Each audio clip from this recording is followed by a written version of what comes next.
بسم اللہ الرحمن الرحیم۔ وراثت کی آج ہماری تیسری کلاس ہے، اور اس سے پہلے ہم نے بہت ساری ضروری باتوں کو، ابتدائی باتوں کو ذکر کیا تھا۔ آج ہم ترتیب کو بیان کریں گے کہ مختلف قسم کے ورثاء اگر آپ کے سامنے لکھے ہوئے آتے ہیں تو کس کو حصہ دینا ہے۔ سب سے پہلے مثال کے طور پر ایک شخص کا انتقال ہوتا ہے، اس کا بیٹا بھی ہے اور چچا بھی ہے، ماموں بھی ہے، اور میت کے بھائی بہن بھی ہیں، تو کسے حصہ ملے گا، کسے نہیں ملے گا۔ تو اس کے لیے یہ ترتیب لازم ہوتی ہے کہ ہمیں معلوم ہو کہ کس کو ترجیح دینی ہے، شریعت نے کس کو ترجیح دی ہے اور کس کو بعد میں رکھا ہے، یعنی ان ترجیح یافتہ افراد کے نہ ہونے کی صورت میں پھر کس کو دیا جائے گا۔ تو اس کے لیے یہ ترتیب جو ہے وہ قائم کی گئی ہے۔ سب سے پہلے ہے ذوی الفروض، دوسرا ہے عصبات نسبی، تیسرا عصبات سببی، چوتھا ہے رد علی ذوی الفروض النسبیہ۔ اس کی وضاحت میں کر دیتا ہوں۔ چوتھا ہے ذوی الارحام، یہ ماموں، خالہ وغیرہ، نانا اس میں آتے ہیں۔ مولا الموالات، مقر لہو، موسیٰ لہو اور بیت المال۔ یہ گویا کہ 9 طرح کے افراد ہیں جن کی طرف یہ مال طریقہ جو ہے تقسیم ہوتا ہے، لیکن ترتیب یہی ہے کہ یہ ہوں گے تو دوسروں نیچے والوں کو نہیں ملے گا۔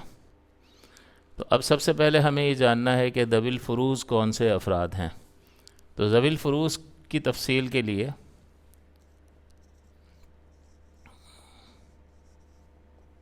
سب سے پہلے ان کی تعریف میں یہ آئے گا کہ فرض کا مطلب ہوتا ہے مقرر شدہ، اور ذو کا مطلب ہوتا ہے والا، تو مقررہ حصے والا ذوی الفروض کہلاتا ہے۔ یعنی اس سے یہ پتہ چل گیا کہ یہ وہ لوگ ہیں کہ جن کے حصے قرآن یا سنت یا اجماع امت سے ثابت ہیں۔ تو ذوی الفروض وہ افراد ہیں جن کے حصے قرآن و سنت یا اجماع سے ثابت ہوں، یہ ذوی الفروض کہلاتے ہیں۔ اچھا، یہ جو ہے 2 طرح کے ہیں، ذوی الفروض نسبی اور دوسرا ذوی الفروض سببی۔ نسبی وہی بلڈ ریلیشن والے،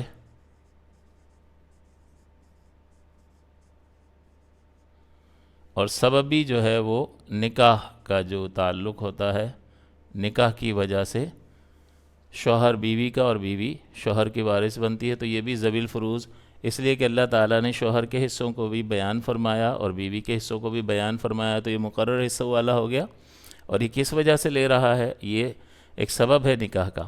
تو آپ کو یہ بتایا تھا کہ وراثت یا طریقہ کسی کو کیوں ملتا ہے۔ ہم محلے میں تو نہیں بانٹتے، لیکن جس کو بانٹ رہے ہیں اس کا کیا تعلق ہے، تو یہ آپ کو بتایا تھا کہ قرابت جو ہے اس کا سبب ہے، رشتہ داری، قرابت۔ تو یہ قرابت بتائی تھی 2 طرح کی، ایک نسبی بلڈ ریلیشن اور دوسرا سببی نکاح کی وجہ سے۔ اب یہ جو افراد ہیں اس میں یہ ٹوٹل 12 افراد ہیں، اور ان 12 افراد میں سے 4 مرد ہیں اور 8 عورتیں ہیں۔ یہاں بھی عورتیں زیادہ ہیں اور عورتوں کو ہی بیچاریوں کو حصے سے محروم کر دیا جاتا ہے۔ تو یہاں 4 مرد ذوی الفروض اور 8 عورتیں۔ اس میں پہلا ہے باپ، دوسرا ہے جد صحیح،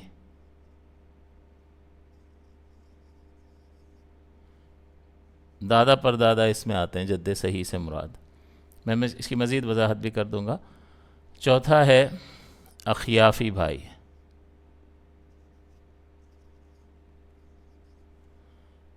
تیسرا، اور یہ چوتھا ہے شوہر۔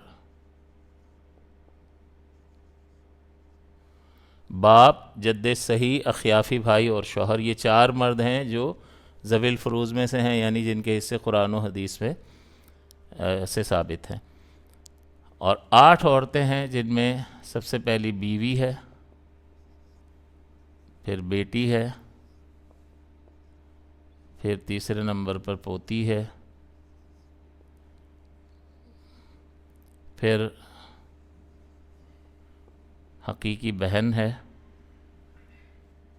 اس کے بعد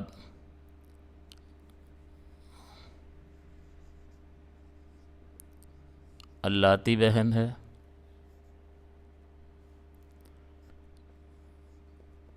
اخیافی بہن، ماں میت کی ماں، اور جدہ صحیحہ۔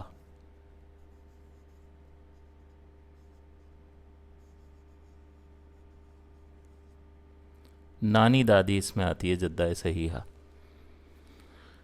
تو دیکھیں یہ بیوی، بیٹی، پوتی تینوں طرح کی بہنیں، حقیقی اللاتی اخیافی بہن، ماں اور جدہ صحیحہ، یہ 4 مرد اور 8 عورتیں، یہ 12 افراد ذوی الفروض کہلاتے ہیں۔ اور ذوی الفروض کی تعریف کہ جن کے حصے قرآن، سنت یا اجماع سے ثابت ہوں۔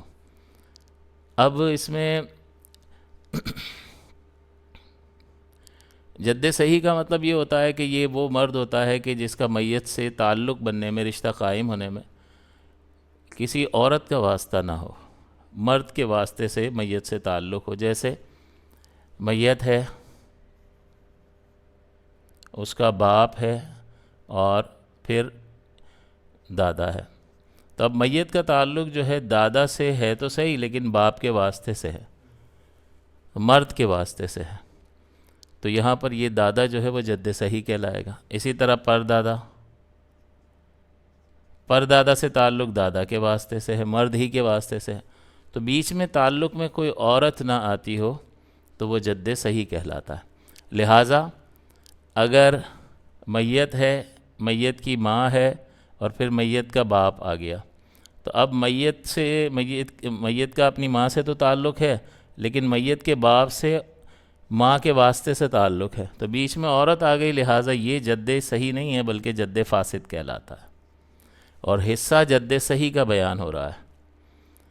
لہٰذا نانا ذوی الفروض میں سے نہیں ہے۔ تو اس کی تعریف بس اس طرح یاد رکھ لی جائے کہ یہ وہ شخص ہوتا ہے جس کا میت سے رشتہ قائم ہونے میں کسی عورت کا واسطہ نہ ہو، مرد کا واسطہ ہو، اس واسطے سے وہ اس کا رشتہ دار بن رہا ہو، قرابت ہو، تو یہ جد صحیح ہوتا ہے۔ پھر آتا ہے اخیافی بھائی۔ اخیافی بھائی کا مطلب ہوتا ہے ماں شریک بھائی، یعنی ماں ایک ہے اور باپ مختلف ہے۔ جیسے ایک عورت نے نکاح کیا، اس کے ہاں ایک بیٹے کی پیدائش ہوئی، پھر شوہر نے طلاق دے دیا، اس کا انتقال ہو گیا، اور عدت کے بعد اس نے کسی اور شخص سے نکاح کیا اور ایک اور بیٹا پیدا ہوا۔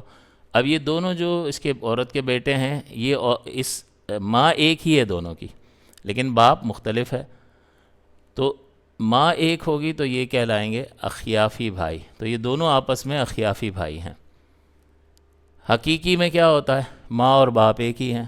اب رہ گیا اللاتی، تو جس میں باپ ایک ہے اور مائیں مختلف ہیں، ایک شخص نے دو نکاح کیے ہیں اور دونوں سے ایک ایک بیٹا ہے، تو اب یہ دونوں بیٹے جو ہیں ان کی مائیں مختلف ہیں لیکن باپ ایک ہے، تو باپ شریک جو ہوتے ہیں وہ اللاتی کہلاتے ہیں اور ماں شریک اخیافی کہلاتے ہیں۔ شوہر کا آپ کو معلوم ہے، بیوی، بیٹی، پوتی، حقیقی بہن، باقی کسی چیز کی وضاحت کی ضرورت نہیں ہے۔ جدہ صحیحہ جو ہے، جدہ صحیحہ وہ ہوتی ہے کہ جس کا میت سے رشتہ قائم ہونے میں نانا نہ ہو بیچ میں۔ تو اب جیسے میت ہے، اس کی ماں ہے، پھر ماں کی ماں ہے تو یہ نانی بن جائے گی، اور میت کی جو ماں ہے اس ماں کا باپ، تو یہ نانا بن جائے گا، تو نانا تو جد فاسد میں چلا گیا، لیکن نانی جو ہے وہ کیونکہ ہم نے کیا کہا کہ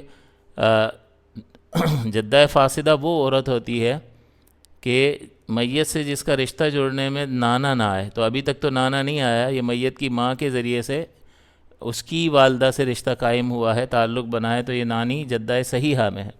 اب یہاں پر جتنی ان کی مائیں آتی رہیں گی، تو چونکہ یہاں پر بیچ میں نانا نہیں ہے لہٰذا یہ سب جدہ صحیحہ میں آئیں گی، لیکن یہاں نانا کی ماں، تو نانی کی ماں تو رشتہ دار بن رہی ہے، جدہ صحیحہ میں آ رہی ہے، اس کی ماں، اس کی ماں، اس کی ماں، اس کی ماں، تو بیچ میں نانا نہیں آ رہا تو یہ جدہ صحیحہ بن رہی ہے۔ لیکن جہاں نانا آیا، میت کے نانا کی ماں، تو جہاں نانا بیچ میں آیا تو یہ جدہ فاسدہ ہے، لہٰذا یہ جدہ فاسدہ ذوی الفروز میں سے نہیں ہے۔ تو کیسے یاد رکھیں گے کہ جدہ فاسدہ وہ عورت ہوتی ہے کہ جس کا میت سے رشتہ قائم ہونے میں بیچ میں نانا کا واسطہ نہ ہو، تو وہ جدہ فاسدہ، حالانکہ وہ اس کو بھی دادی کہے گا، دادی جان، نانی جان، نانا کی ماں، اوپر کی جدات جتنی بھی ہوتی ہیں ان پہ پھر کیا لفظ بولا جائے گا؟ تو جدہ دادی کو کہتے ہیں، نانی کو بھی جدہ کہتے ہیں، لیکن یہاں پر جو ہے اگر نانا کا واسطہ آ گیا تو وہ جدہ صحیحہ میں نہیں ہے، جب نہیں ہے تو ذوی الفروز میں سے نہیں ہے۔ ہم یہ سوچ رہے ہوتے ہیں بعض اوقات کہ یار اتنا اوپر جانے کی ضرورت ہی کیا ہے؟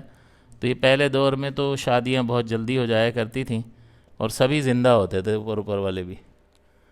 اب 18 سال کی عمر میں بالغ ہوا، 15 سال میں شادی ہو گئی، تو اب 1 سال کے بعد اس کے یہاں اولاد آیا ہو تو وہ 26 سال کا جب ہوگا تو 10 سال کا ساتھ بیٹا کھڑا ہوگا اس کے۔ اگر وہ 14 سال میں اس کی شادی کر دیں تو 15 سال میں وہ باپ بن جائے تو یہ 27 سال کا دادا، 27 سال میں دادا۔ یہاں بچے 27 سال میں باپ بننے کی خواہش دل میں لیے بیٹھے ہوتے ہیں۔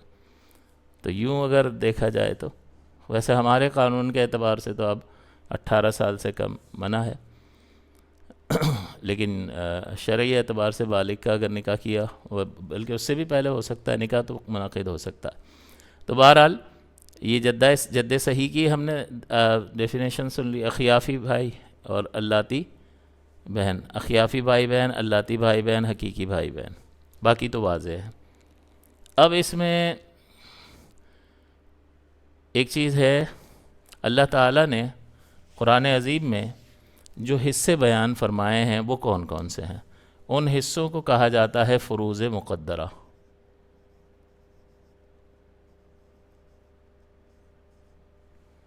فروض مقدرہ، مقرر شدہ جو حصے ہیں وہ 6 ہیں۔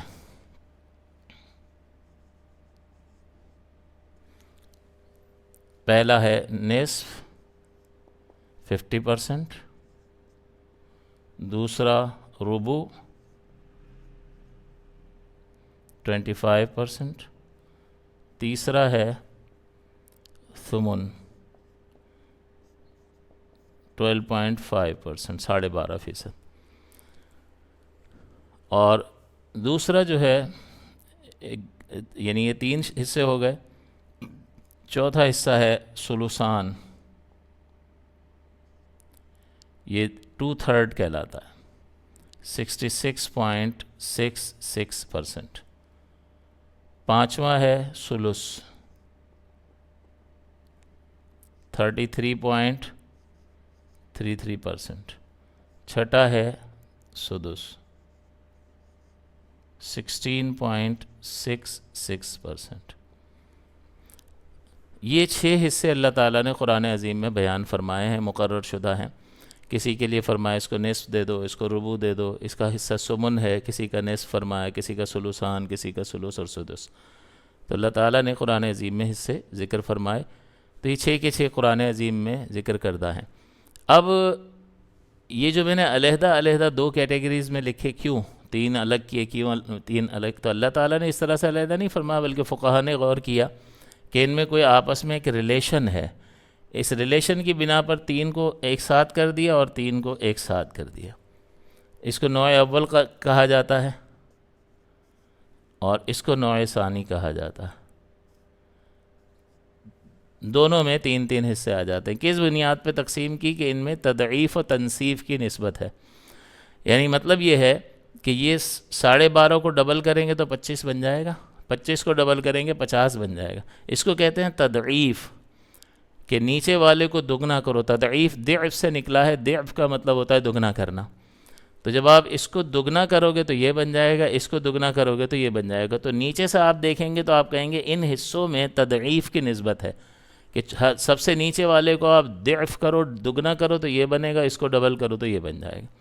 اور اوپر سے اگر دیکھو کہ سب سے بڑے والے کو، اوپر والے کو اگر 2 برابر حصوں میں توڑو تو یہ 2 نکلیں گے، اس کو 2 برابر حصوں میں توڑو تو 2 یہ نکلیں گے۔ اس کا مطلب نصف میں 2 ربع ہیں اور ربع میں 2 ثمن ہیں، ثمن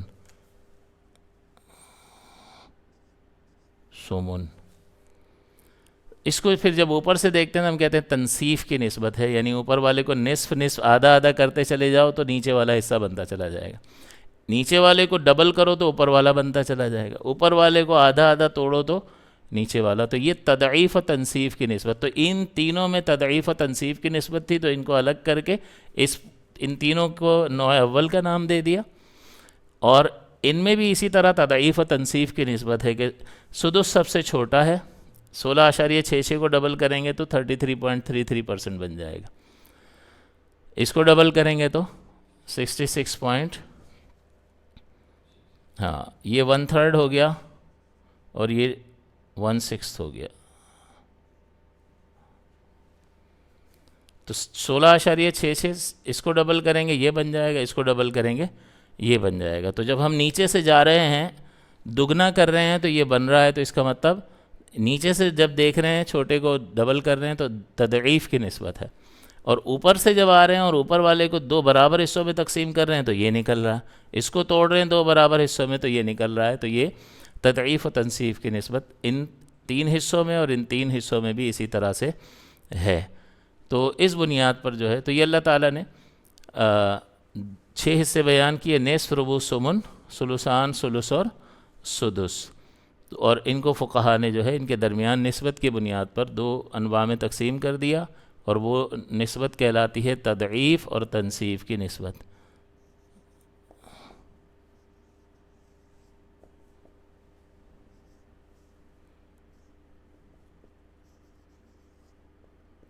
نسبت تضعیف و تنصیب، نسبت تضعیف و تنصیف، اس بنیاد پر ان کو تقسیم کیا گیا ہے، یہ نوع جو کیٹیگریز جو بنائی گئی ہیں. تو بس ہم نے کتنی دیر کا ہو گیا؟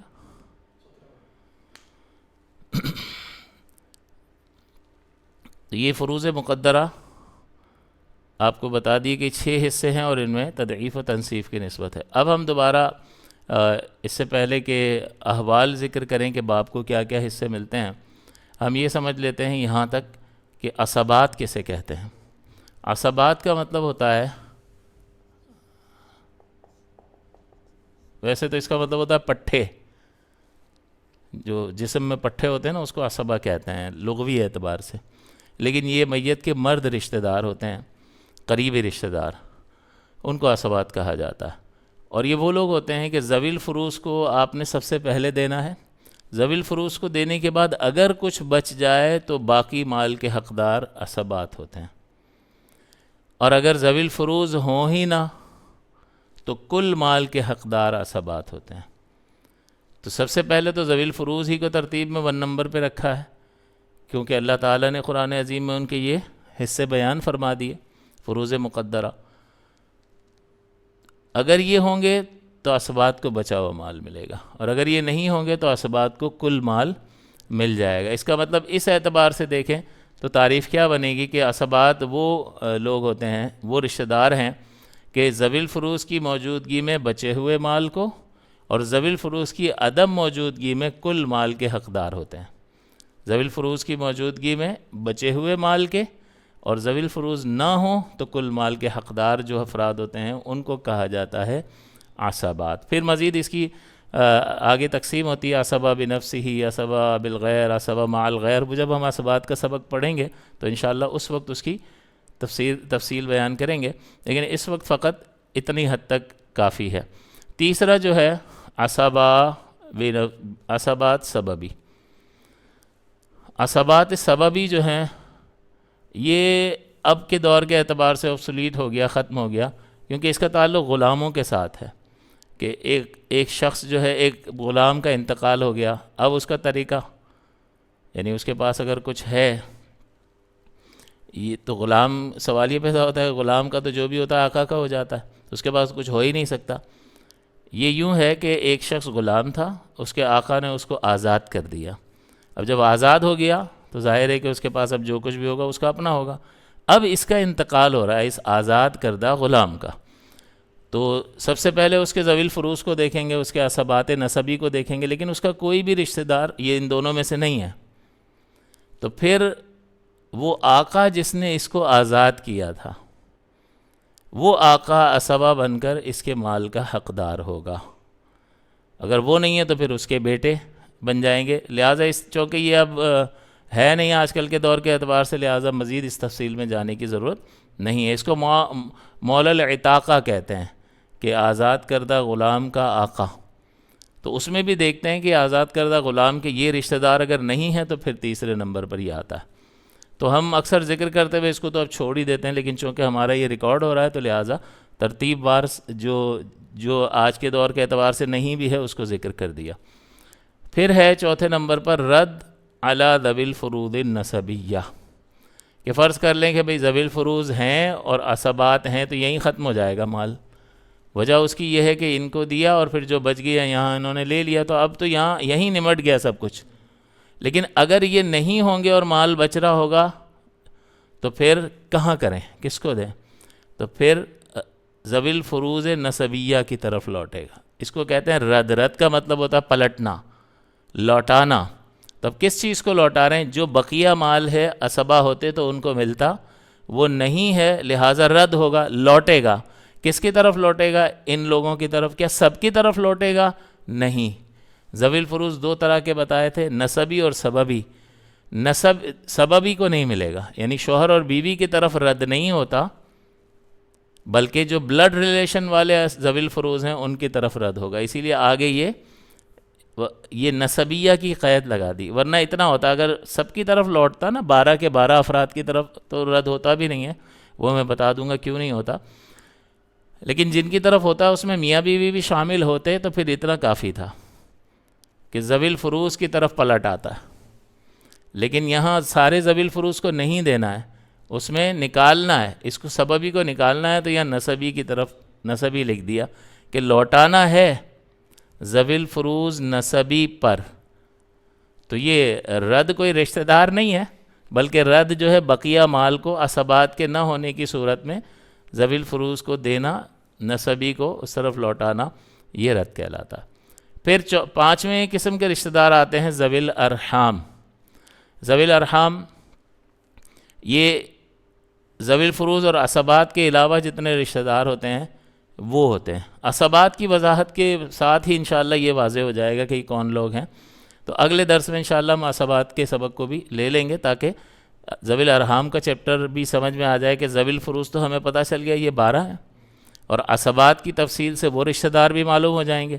جب ان کو نکال دیں گے تو ہمارا کہنا بالکل واضح ہو جائے گا کہ بھئی ذوی الفروض اور عصبات کے علاوہ جو ہوتے ہیں وہ ذوی الارحام ہوتے ہیں. تو ذوی الفروض تو یہاں ہمیں معلوم ہو گیا، عصبات کی تفصیل باقی ہے، جیسے ہی پتہ چلے گی تو یہ واضح ہو جائے گا. ذوی الارحام میں چند رشتہ دار میں آپ کو بتا دیتا ہوں. نانا ہے، ماموں، خالہ، پھوپھی، نواسا، نواسی وغیرہ.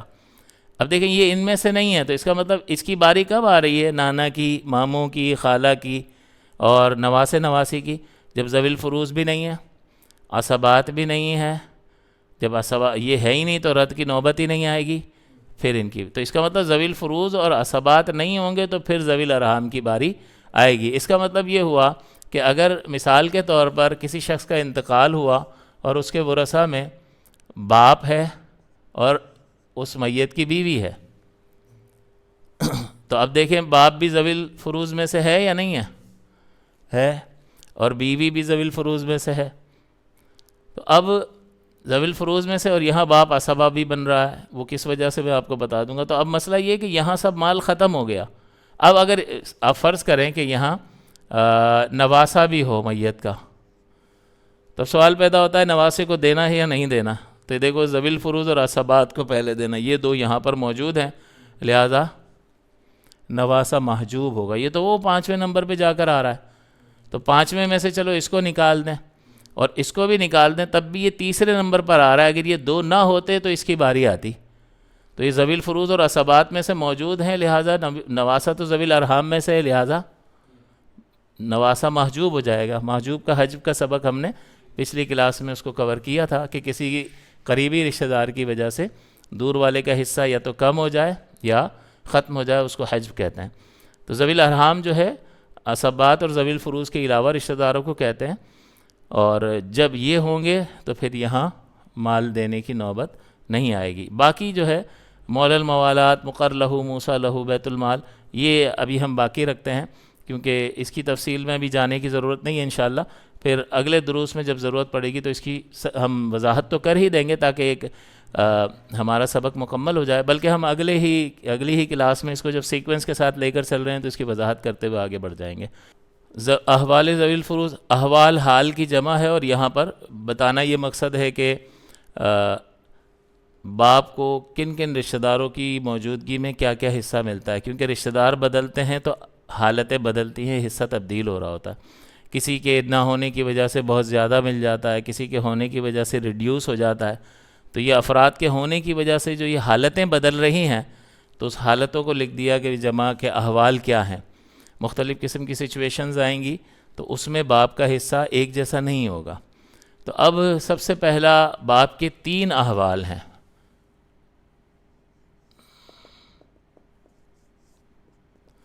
سب سے پہلا سدس، یعنی اس کو 16.66% ملے گا۔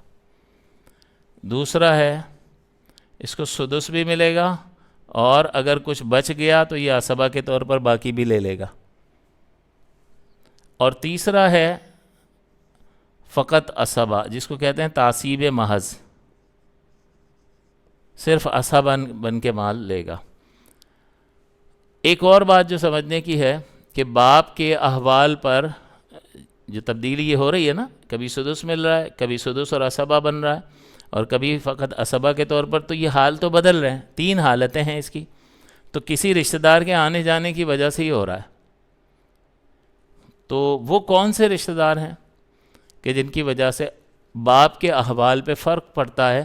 وہ اولاد ہے، میت کی اولاد۔ اچھا، یہاں ایک بات ذہن نشین رہے کہ جتنے بھی رشتے ذکر کیے ذوی الفروض میں، باپ، جد صحیح، اخیافی بھائی، شوہر، اور عورتوں میں بیوی، بیٹی، پوتی، حقیقی بہن، لاتی بہن، اخیافی بہن، ماں اور جدہ صحیحہ، یہ جتنے بھی ذکر کیے ہیں، اس کے ساتھ ایک چیز معذوف ہے، یعنی میت کی نسبت کے اعتبار سے یہ رشتے ہیں۔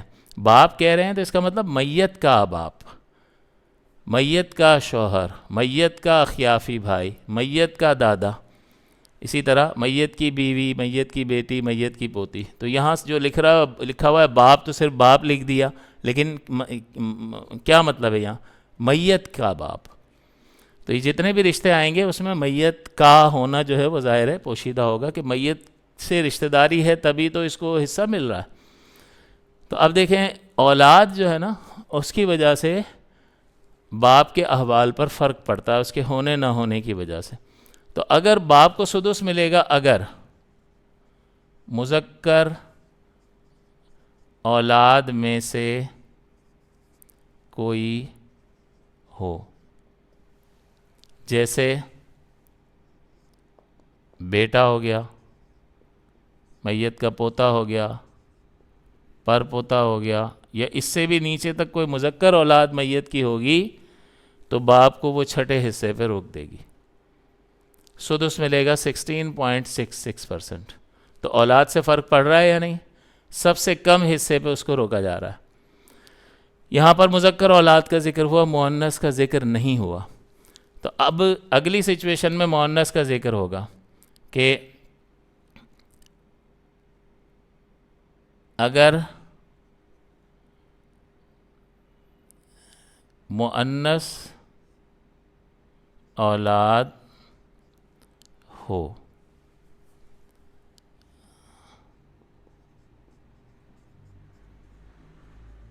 ظاہر ہے کہ اوپر والی سچویشن نہیں ہوگی تبھی نیچے والی بنے گی نا، تو پھر بھی بریکٹ میں لکھ دیا کہ مذکر اولاد تو نہیں ہے بلکہ مؤنث اولاد ہے، جیسے بیٹی ہے میت کی، یا میت کی پوتی موجود ہے، یا میت کی پرپوتی موجود ہے، نیچے تک کوئی بھی مؤنث اولاد میت کی موجود ہوگی تو باپ کو چھٹا حصہ بھی ملے گا، اور پھر دوسرے ذوی الفروض رشتہ دار جو موجود ہوں گے ان کو دینے کے بعد if anything remains then he is going to get that remaining amount، وہ بچے ہوئے اماؤنٹ کو عصبہ لے لے گا۔ تو اس کا مطلب سدس تو ملا ہی ملا، اب دیکھنا ہے کہ بھائی ذوی الفروض کو دینے کے بعد کچھ بچ رہا ہے تو چلیں جی اس کو دے دیں گے. نہیں بچے گا تو بس یہی سدس چھٹا حصہ یعنی 16.66 اس کا حصہ رہے گا. اب دونوں اولادوں کا ذکر ہو گیا, بات ختم ہو گئی. تو اب تیسرا حصہ تو خود بخود بن گیا کہ جب میت کی کوئی اولاد نہ ہو, جب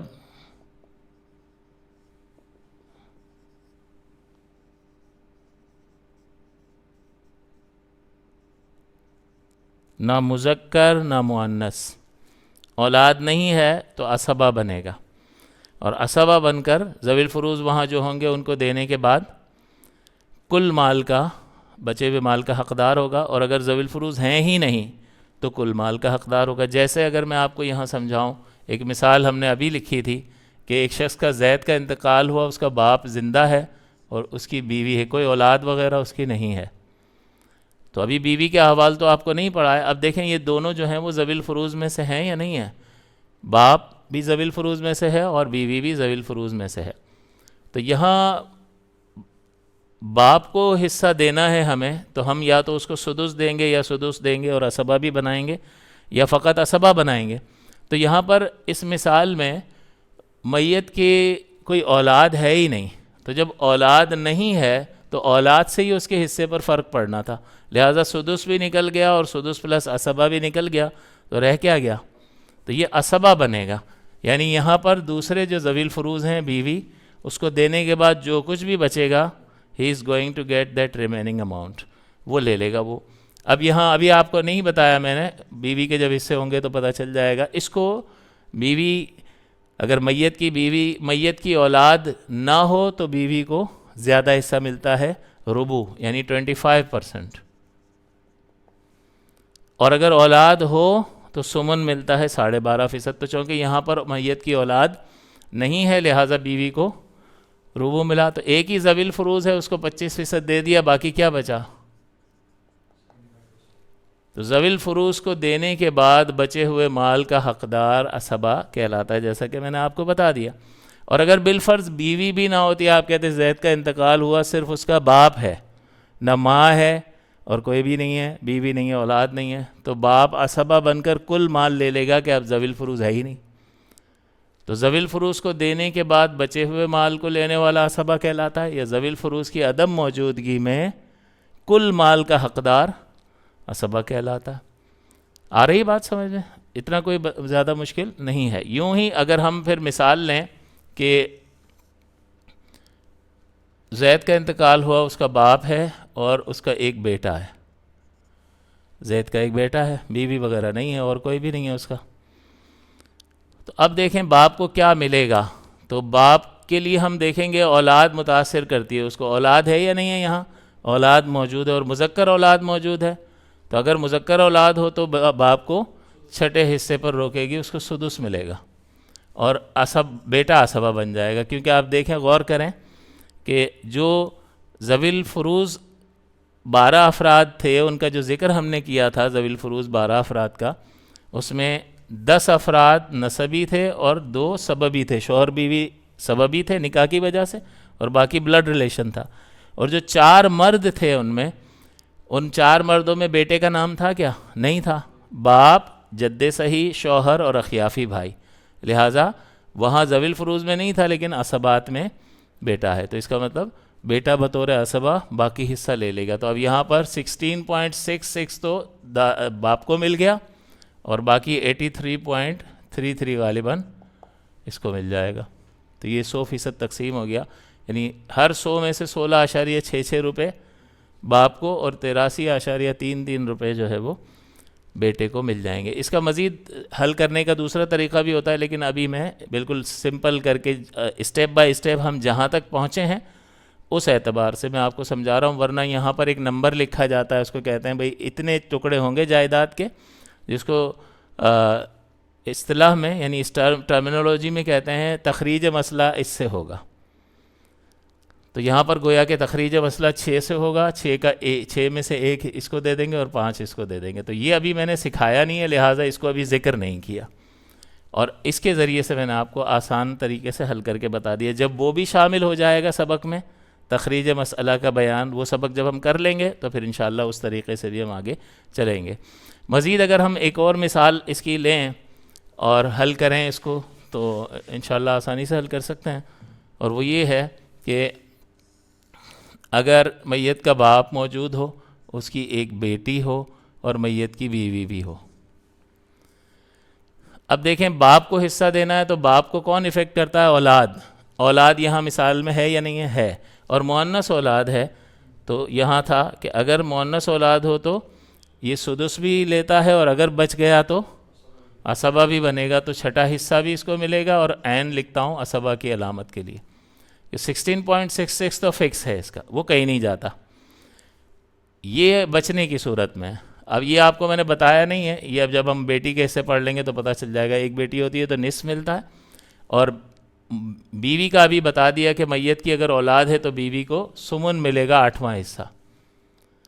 تو اب دیکھیں 50% یہ ہو گیا، 12.5% یہ ہو گیا، اور 16.66% یہ ہو گیا. تو اس کا مطلب یہ تینوں ملا کے 100% نہیں ہوا، کچھ بچ رہا ہے. تو جو بھی بچ رہا ہے وہ اب باپ کو بطور عصبہ دے دیا جائے گا. یعنی اگر ہم ٹوٹل کریں تو کتنا بنے گا؟ 50 62.5 62.5 اور 72.5 اور 6 78 79.33 غالباً بنے گا. اور اس کو 100 میں سے مائنس کریں گے تو 21 اشاریہ کچھ جو ہے وہ بطور عصبہ باپ کو مزید مل جائے گا. یعنی 16% جو ہے وہ فرض حصہ تھا، اور عصبہ کے طور پر اور 21% اس کو مل گیا. تو اب دیکھیں یہاں ہم صرف باپ کو ہی اس وقت دیکھ رہے ہیں کہ باپ کو کس صورتحال میں کیا حصہ ملتا ہے. تو باپ کے 3 احوال بیان کیے کہ اگر اس کی مذکر اولاد نیچے تک کوئی موجود ہے، بیٹا پوتا پر پوتا، تو چھٹے حصے سے زیادہ نہیں ملے گا. مؤنث اولاد بیٹی پوتی پر پوتی ہوگی تو چھٹا حصہ بھی ملے گا، اور اگر دوسرے جو ذوی الفروض ہیں ان کو دینے کے بعد کچھ بچ گیا تو وہ اس کو بھی لے لے گا، جیسا کہ اس مثال میں ہم نے پچھلی میں دیکھا تھا، بلکہ یہیں پر دیکھا ہم نے. اور فقط عصبہ، وہ پہلی مثال ہم نے جو دیکھی تھی اس میں اولاد نہیں تھی چونکہ، لہٰذا باپ کو کل مال جو ہے وہ باپ کو، یعنی عصبہ کے طور پر ذوی الفروض کو دینے کے بعد جو بچ گیا وہ اس کو مل گیا، اور نہ ہونے کی صورت میں کل مال باپ کو مل گیا. یعنی مثال کے طور پر اگر کسی کا انتقال ہوا اور اس کا باپ ہی ہے تو اب کیا کہیں گے؟ 100% اسی کا ہے، کیونکہ یہ عصبہ بنے گا اب. اور اگر یوں ہو کہ میت کا باپ ہے اور اس کی ایک بیٹی ہے تو بیٹی کو 50% ملے گا، اور 16% اس کو ملے گا سدس کے طور پر، اور باقی رہ گیا 33.33 وہ اس کو عصبہ کے طور پر ملے گا. تو اس کو سدس بھی مل رہا ہے اور عصبہ بھی مل رہا ہے. 50 اس کا ہو گیا اور 50 بیٹی کا ہو گیا. اس کا مطلب یہ ہوا کہ یہاں مؤنث اولاد کی صورت میں باپ نے سدس بھی حصہ لیا اور عصبہ کے طور پر بھی لیا، اور یہاں پر کوئی بھی ذوی الفروض میں سے نہیں تھا، لہٰذا ٹوٹل حصہ اس کو مل گیا. تو یہاں بھی عصبہ بن رہا ہے، یہاں بھی عصبہ بن رہا ہے. یہاں عصبہ کو 100% کیوں مل رہا ہے؟ کہ اور کوئی ہے ہی نہیں. اور یہاں اس کو 100% نہیں مل رہا، بچا ہوا مل رہا ہے. کہ ہوتا ہی یہ ہے کہ ذوی الفروض کو دینے کے بعد جو بچ جائے تو خود بھی ذوی الفروض میں سے لے رہا ہے 16%، اور 50% بیٹی، تو یہ 66 نکل گیا، تو 33.33% بچ گیا. یہ الحمدللہ ہم نے بہت سارا اس میں سبق کور کر لیا. یہ کم سے کم 4 سبق ہیں جس کو ہم نے آدھے گھنٹے میں الحمدللہ اللہ کی رحمت سے کور کر لیا، اور اس میں یہ باپ کے احوال بھی ذکر کر دیے. تو انشاءاللہ اگلے سبق میں ہم یہ دیگر جو اصطلاحات ہیں اس کی وضاحت کر دیں گے، اور پھر مزید دیگر ذوی الفروض کے احوال، جیسے اب باپ کا ذکر ہو گیا تو جد صحیح کے احوال اور اس کی مثالیں ہم ڈسکس کر لیں گے. اس کے بعد اخیافی بھائی اور شوہر. تو کوشش یہ ہوگی کہ یہ 3 احوال بیان ہو جائیں اور ان اصطلاحات کی وضاحت ہو جائے. انشاءاللہ اگلے درس میں یا اگلی کلاس میں یہ تمام چیزیں کور ہو جائیں گی.